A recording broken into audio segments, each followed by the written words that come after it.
기도하겠습니다. 하나님을 경외하는 마음으로 자리에서 일어서시겠습니다.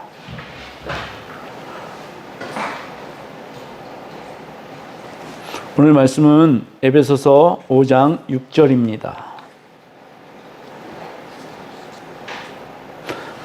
짧으니까 두 번 연속해서 우리 함께 봉독하시겠습니다. 시작. 누구든지 헛된 말로 너희를 속이지 못하게 하라. 이로 말미암아 하나님의 진노가 불순종의 아들들에게 임하나니. 누구든지 헛된 말로 너희를 속이지 못하게 하라. 이로 말미암아 하나님의 진노가 불순종의 아들들에게 임하나니. 아멘. 앉으시겠습니다.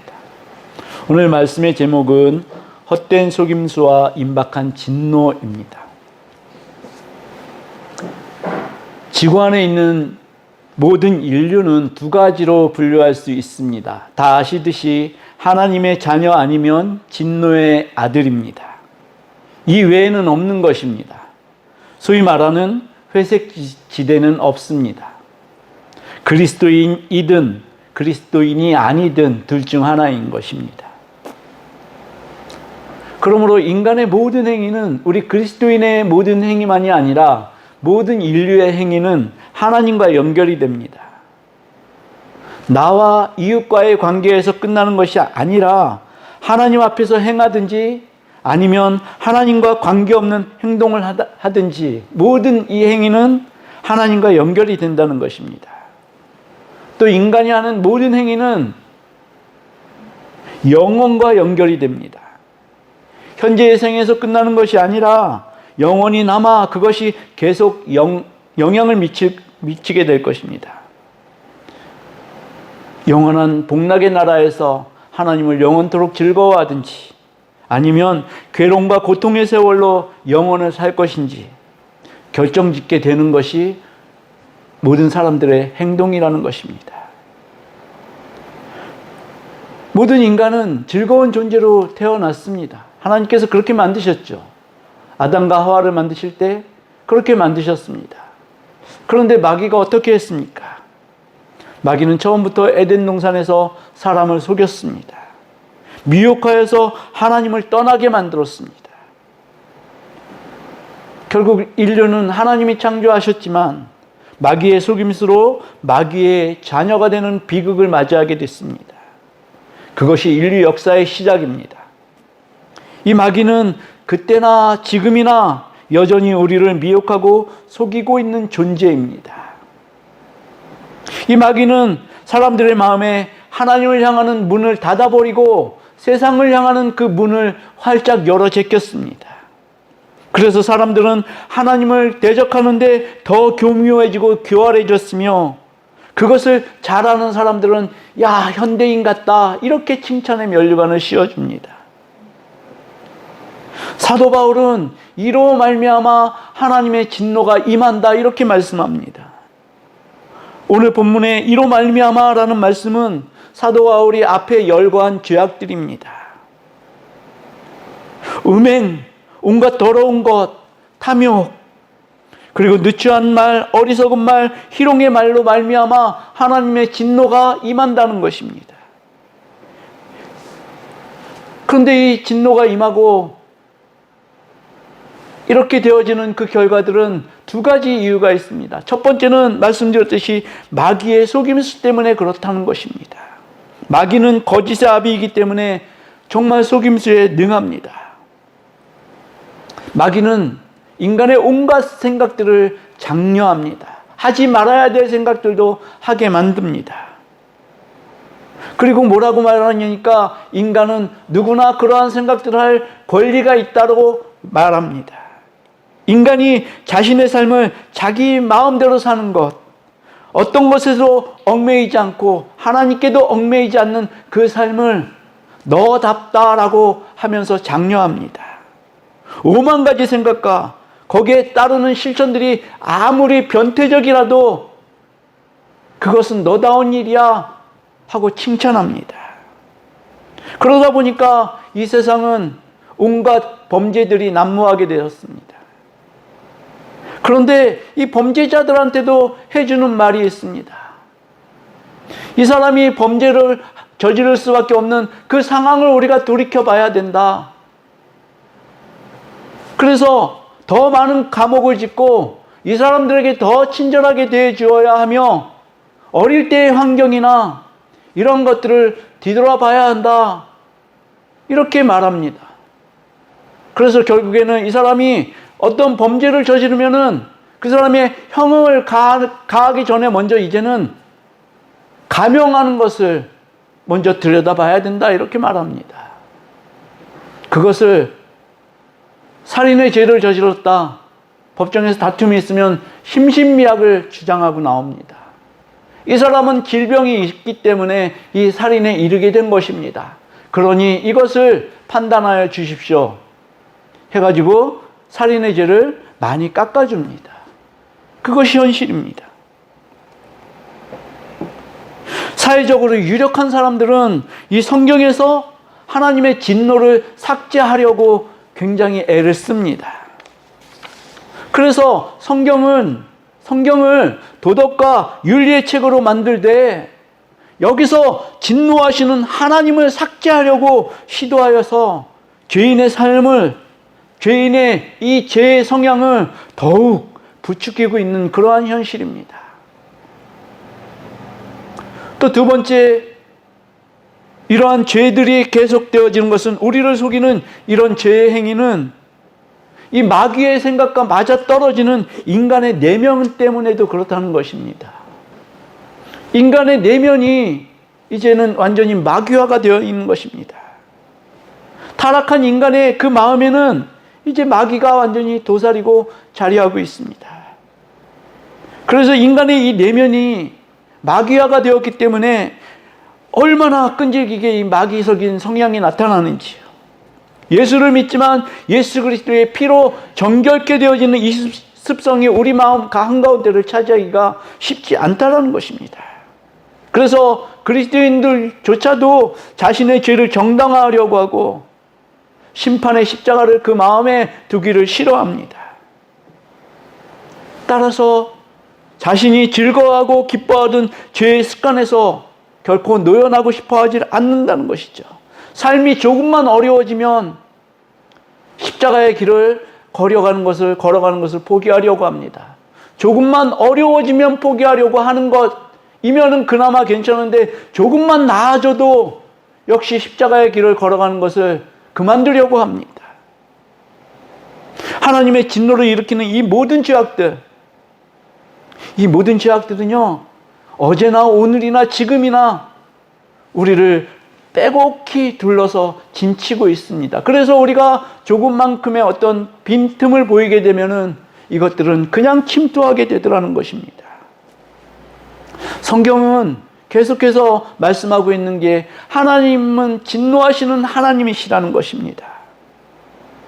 우리는 성경을 볼 때 이 진노하시는 하나님이라는 사실을 반드시 기억해야 합니다. 만일 우리가 진노하시는 하나님을 인정하지 않고 기뻐하시고 즐거워하시고 그 하나님만 인정하게 된다면은 우리는 그리스도인의 삶을 그냥 내려놓을 수 있는 그러한 연약한 집안에 놓이게 됩니다. 성경은 죄에 대해서 진노하고 계신 하나님을 여러 곳에서 말씀합니다. 족장시대, 왕들의 시대, 선지자들의 시대, 그리고 예수 그리스도께서 오셨던 그때에도, 사도들의 시대에도 성경은 진노하시는 하나님을 계속해서 말씀하시고 계십니다. 그것은 왜 그러냐니까 로마서 3장 23절에 모든 사람이 죄를 범하였기 때문에 그렇다는 것입니다. 죄를 범하였기 때문에 하나님의 영광을 보지 못한다. 그렇기 때문에 모든 인류는 하나님의 진노 앞에 놓여져 있다. 이렇게 말씀하고 있는 것입니다. 그런데 문제는 이 그리스도 밖에 있는 사람들의 문제가 아닙니다. 사실은 그리스도 안에 있는 사람들이 더 문제라는 것이죠.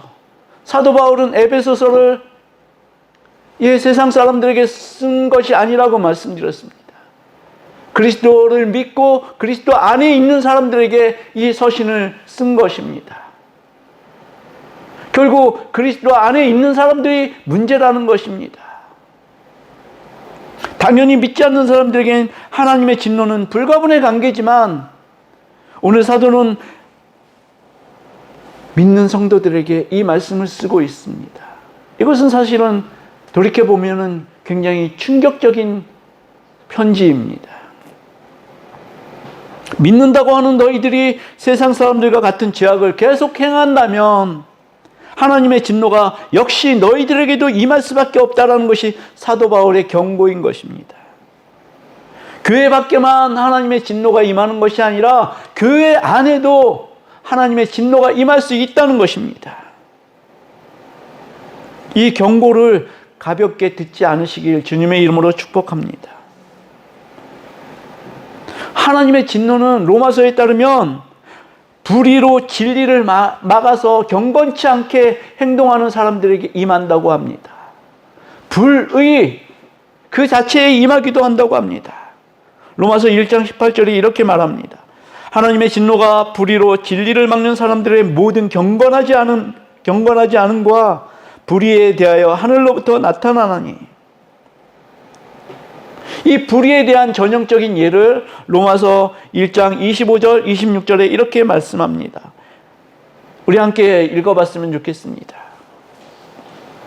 이것이 불의입니다. 25절입니다. 시작. 이는 그들이 하나님의 진리를 거짓 것으로 바꾸어 피조물을 주물주보다 더 경배하고 섬김이라. 주는 곧 영원히 찬송할 이시로다. 아멘. 이 때문에 하나님께서 그들을 부끄러운 욕심에 내버려 두셨으니 곧 그들의 여자들도 순리대로 쓸 것을 바꾸어 영리로 쓰며 또한 그들이 마음에 하나님 두기를 싫어하며 하나님께서 그들을 그 상실한 마음대로 내버려 두사 합당하지 못한 일을 하게 하셨으니. 로마서 1장 21절에 보면 모든 인류는 하나님을 알고 있다라고 말씀하고 있습니다. 하나님을 알되 하나님을 영화롭게도 아니하며 감사하지도 아니하며 오히려 그 마음이 생각하여 허망하여지며 미련한 마음이 어두워졌나니. 모든 인류가 하나님을 알고 있다는 것입니다. 이것을 신학적인 용어로 일반계시라고 합니다. 하나님께서 모든 인류에게 자연이나 양심이나 역사를 통틀어서 볼 때에 하나님 자신을 드러냈다 이렇게 말씀합니다. 그런데 모든 인류는 생각이 허망하여지고 우상을 섬기게 되었고 하나님은 그들의 마음의 정욕대로 내버려 두게 되셨다 이렇게 말씀합니다. 그런데 또 이러한 일들을 행하는 사람들은 다 사형에 해당한다. 그것을 알고도 사람들이 행하더라는 말씀입니다. 참으로 악을 권장하는 시대에 살고 있음을 우리는 인식하여야 합니다. 우리 하나님을 떠나게 하려는 마귀의 계계는 광명을 가장한 천사로 우리들에게 말하고 있습니다. 우리들에게 우리의 마음을 그렇게 빼앗아가려고 합니다. 오늘 서울에서 집회가 있습니다. 두 가지 집회가 있습니다. 하나는 퀘어 집회입니다. 이상한 사람들의 집회가 있습니다. 모이는 인원은 한 5만 명 정도라고 추산을 하더라고요. 예상을 하더라고요. 또 그에 반대하여서 거룩한 방파제라는 기독교 단체가 그 앞에서 3만 명 정도가 집회를 할 예정이라고 합니다. 참으로 이상하지 않습니까? 이 인류는 계속해서 그렇게 지나가고 있습니다. 그것을 진화라고 합니다. 모든 사람을 인류애로 허용해야 된다고 말하고 있는 것입니다. 그런데요, 교회가 이를 극렬하게 반대하냐? 그렇지 않습니다. 정말 그렇지 않습니다. 제가 깜짝깜짝 놀랍니다. 우리 일산 동지방에도 그것들을 그냥 무심코 넘겨버리는 그러한 의견들을 보게 됩니다. 우리와는 상관없어. 크게 깊숙하게 개입하고 싶지 않아. 그냥 놔둬. 이러는 모습들을 봅니다.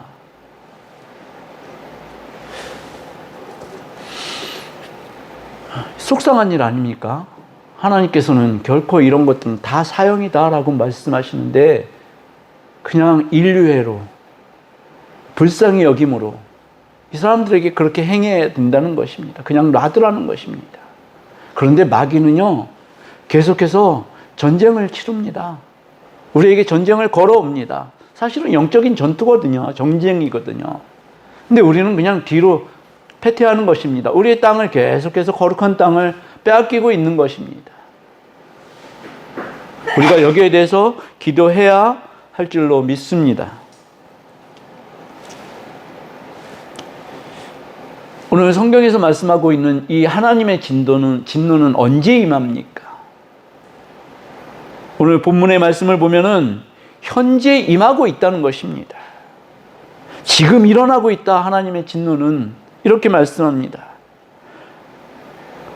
오늘 말씀을 보면 불순종의 아들에게 임하나니라고 합니다. 임하나니. 현재 동사를 쓰고 있습니다. 현재 진행형으로 지금 성경은 말씀하고 있는 것입니다. 하나님의 진노가 현재 진행되고 있는데 우리의 닫혀진 눈과 귀 때문에 마귀의 속삭임을 그냥 따라서 산다는 것입니다. 그것이 우리에게 진행되어지는 이 순서가 질병하고 연관이 되어 있습니다. 우리가 계속 하나님의 임재 안에 놓이게 되면은 우리 마음이 고통을 받습니다. 마음의 고통이 계속되면 어떻게 됩니까? 이게 현대적인 용어로 스트레스라고 하지 않습니까? 이 스트레스는 만병의 근원입니다. 예. 계속 죄를 짓게 되다 보니까 우리가 여기에 대해서 찔림이 있는 것입니다.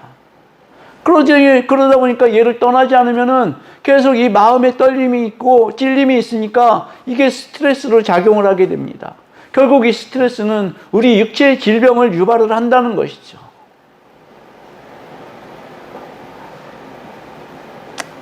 민수기 32장 23절을 보면은요, 뭐라고 하니까 너희가 만일 그같이 아니하면 여호와께 범죄함이니 너희 죄가 반드시 너희를 찾아낼 줄 알라. 이렇게 말씀합니다. 이 말씀은 모세가 이스라엘 백성 그 두 지파에게 르우벤과 갓 지파에게 내린 그 무슨 말씀이니까 경고의 말씀입니다. 르우벤과 갓 지파가요, 이렇게 진행하다 보니까 요단강을 건너서 진행하다 보니까 이 땅이 너무나 좋은 거예요. 그래서 모세에게 부탁을 합니다. 우리가 여기다가 집을 짓고 그렇게 할 수 있도록 해 주십시오. 우리는 저 이스라엘 안의 땅이 필요가 없습니다. 우리는 여기다 집을 짓게 해 주십시오. 그랬더니 모세가 책망합니다. 너희가 여기다가 집을 짓고 우리들의 전쟁, 우리가 이제 이스라엘을 정복해야 되는데, 가나안을 정복해야 되는데 너희가 이제 이곳에서 집을 짓고 이 전쟁에는 뛰어들지 않을 거 아니냐, 이렇게 책망하는 것입니다. 만일 너희가 그러한 행동을 하게 되면 그것이 하나님의 죄고, 하나님 앞에 죄고, 이 죄는 반드시 하나님께서 너희에게 갚을 것이다. 이러한 경고의 말씀입니다. 죄가 그냥 그 상태로 끝나는 것이 아니라 죄가 그 사람을 찾아낸다는 것입니다. 찾아내서 거기에 대한 대가를 반드시 치르게 한다는 것입니다. 이것이 하나님께서 죄를 다루시는 하나님의 죄에 대한 태도입니다. 그런데 죄와 악을 저지르는 그 순간부터 하나님의 진노가 임하는 것이며, 이것은 현재 진행형이고 미래에도 그 죄와 악을 벗어날 수 없게 되는 것입니다. 하나님은 그 죄를, 악을 행한 사람에게는 그 백성이라도 그냥 놔두시지 않으셨습니다. 그 백성을 치시기도 하셨고요, 그가 하나님께서 직접 세우셨던 왕들을 직접 하나님께서 패하시기도 하셨습니다. 이것이 하나님께서 죄를 대하시는 태도이십니다. 그리고 극기야는 하나님께서 그분 자신이시기도 한 예수 그리스도를 십자가의 독생자에게 그 죄를 짊어지게 하는 그러한 상황도 오게 되더라는 말씀이죠. 오늘 설교를 준비하면서 저는 이 로마서의 경고가 저를 떨리게 만들었습니다. 로마서는 이렇게 말씀하셨죠. 하나님께서 우리 삶을 그냥 놔두시는 것이 하나님의 진노하심의 한 형태라는 것입니다. 더러운 것에 그냥 내버려 둔다는 것입니다. 끄집어내서 이쪽으로 옮겨주시는 게 아니라 그냥 그렇게 놔두신다는 것입니다. 하나님이 유기하시고 방치하시는 것의 두려움을 우리는 알아야 합니다. 그리스도인인 우리가 하나님께 방치를 당하고 결국에 마지막 때에 가서 내가 도무지 너의 이름을 모른다. 만약에 그런 일을 우리가 당하면은 얼마나 두려운 상황을 맞게 되는 것입니까? 그분의 관심 없음이 얼마나 두려운 것입니까? 무서운 것입니까? 그분이 우리를 다스리시기를 거절하신다면 그것이야말로 지옥 아니겠습니까? 그래서 저는 그런 기도를 해봤습니다. 오 주님, 우리를 그냥 놔두지 마시길 바랍니다. 주님의 손바닥에 새긴 그 이름을 영원토록 기억하여 주시옵소서. 우리가 하나님의 눈을 떠나 어디로 가리까? 우리의 머리털까지도 세시는 하나님이신데 하나님의 시선이 우리에게서 거두어지는 것은 그것이야말로 지옥입니다. 하나님은 누구를 찾고 계십니까? 하나님은 의인을 찾고 계십니다. 소돔과 고모라에서 롯을 구원해주셨던 하나님은 그 외에 모든 불의한 사람들을 불로 진멸하셨습니다. 그리고 하나님의 진노는 지금 나타나고 있지만 먼 미래인지 내일이 될지는 모르겠지만 하나님의 진노는 장차 예수 그리스도의 재림 때에도 분명하게 나타나는 것입니다. 하나님의 아들이신 예수 그리스도가 이 땅에 오셔서 십자가에 비웃음을 당했고 조롱을 당했고 무시를 당했습니다. 그러나 마침내 우리 주 예수 그리스도께서는 불꽃 가운데 다시 오실 것입니다. 그가 그의 의로 세상을 심판하실 것입니다. 데살로니가 후서 1장 7절에서 10절은 이렇게 말씀합니다. 환난을 받는 너희에게는, 행복을 누리는 너희에게는 이렇게 말씀하지 않고요, 환난을 받는 너희에게는 우리와 함께 안식으로 갚으시는 것이 하나님의 공의이시니 주 예수께서 자기의 능력의 천사들과 함께 하늘로부터 불꽃 가운데 나타나실 때에 하나님을 모르는 자들과 우리 주 예수의 복음에 순종하지 않는 자들에게 형벌을 내리시리니 이런 자들은 주의 얼굴과 그의 힘의 영광을 떠나 영원한 멸망의 형벌을 받으리로다. 그날에 그가 강림하사 그의 성도들에게서 영광을 받으시고 모든 믿는 자들에게서 놀랍게 여김을 얻으시리니 이런 자들은 주의 얼굴과 그의 힘의 영광을 떠나 영원한 멸망의 형벌을 받으리로다. 하나님의 진노가 예수 그리스도의 재림 때에 나타난다는 것입니다. 이 말씀은 하나님의 성도들에겐 영광의 약속이 될 것이지만 불순종의 자녀들에겐 완전한 저주가 되는 것입니다. 우리가 예수 그리스도를 전하게 될 때 세상은 우리를 예수 그리스도께 하였던 것처럼 조롱하고 무시하고 핍박하고 어쩌면 채찍질하여 십자가에 매달 수도 있습니다.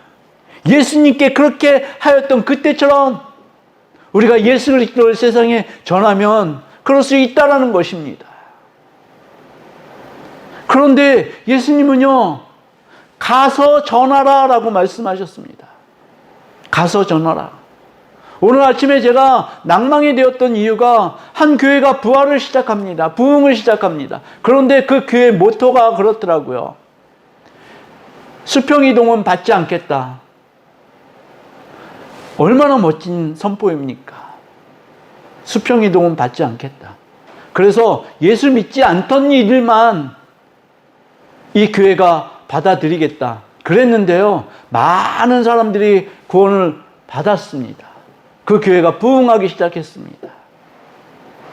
와지는 사람들을 보니까요, 이제 인생으로서는 완전히 그 끝자락에 가 있는 사람들입니다. 그런 사람들이 이제 복음을 듣고 이 교회로 모여들기 시작했습니다. 참 놀라운 부흥 아닙니까? 지금 교회가 부흥된다 그러면 거의 수평이동이잖아요. 말씀 좀 좋다 그러면 그 교회로 다 모여들지 않습니까? 근데 저도 이러한 꿈이 있습니다. 하나님, 원입인들을 세울 수 있게 해주십시오. 큰 교회 목사님들이 여기에 대해서 굉장히 스트레스를 받으십니다. 원입인이 아니라 그냥 수평이동에서 오시는 분들이니까요. 사실은요, 하나님의 나라는 원입인이 중요합니다. 그래야지 하나님의 나라가 확장되는 것 아니겠습니까? 할렐루야.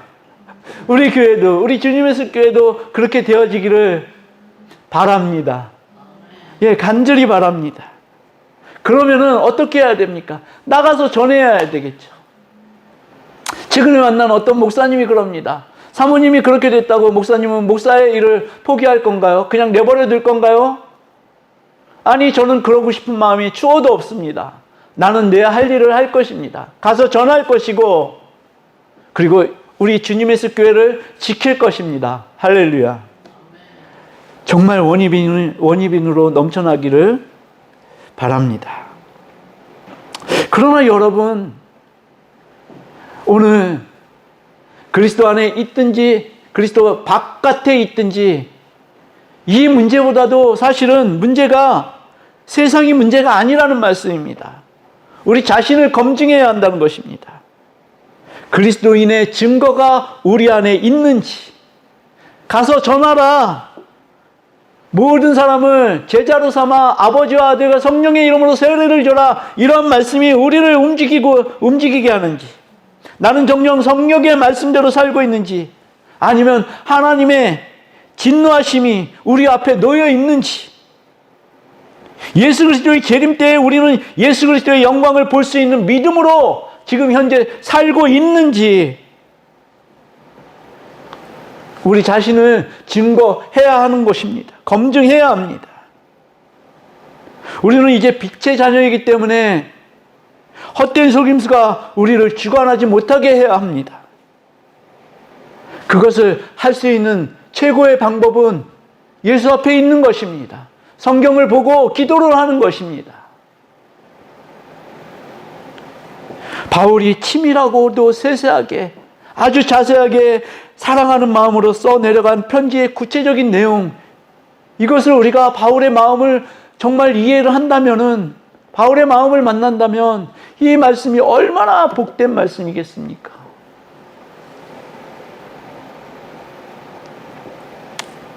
이 말씀을 제대로 지켜내는 삶이 이 마귀의 헛된 속임수를 피할 수 있는 가장 유일한 길인 것입니다.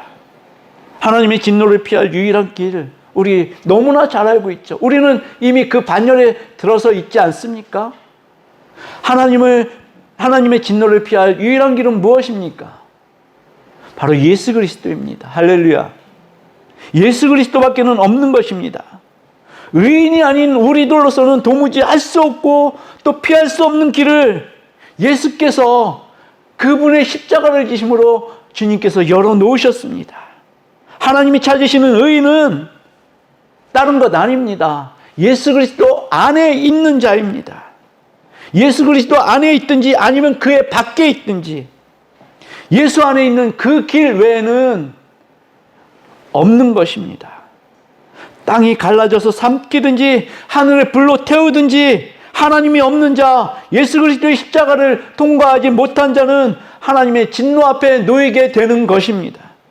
만약 우리가 예수 그리스도를 믿는다고 하면서 아직 세상이 더 좋다면 빠르게 그것을 탈출해야 합니다. 이미 세상의 배는 난파선입니다. 기울어져 있는 정도가 아니라 완전히 난파되어진 난파선입니다. 세상에 최고의 돈을 갖고 있는 자가 누굽니까? 가르쳐드려요. 일론 머스크입니다. 1500조를 갖고 있다 그럽니다.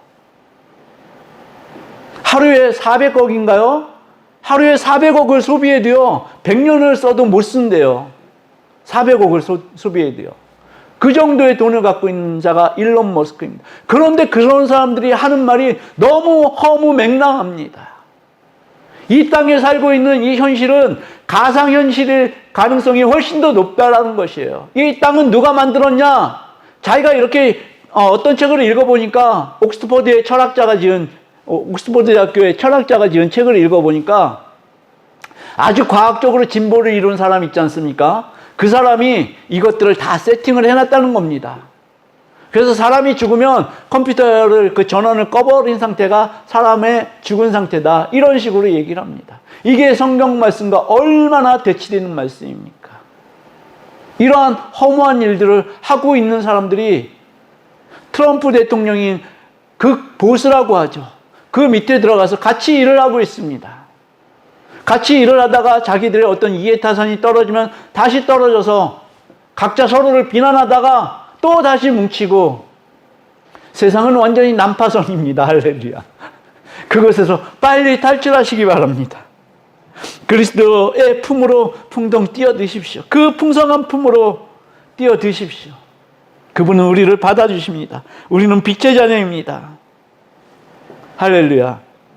원수마귀가, 그리고 내 마음이 나를 속이지 못하도록 예수 그리스도와 함께 온전히 동행하시는 여러분들 되시기를 주님의 이름으로 축복합니다. 아멘. 우리 찬양하시겠습니다. 세상은 들리고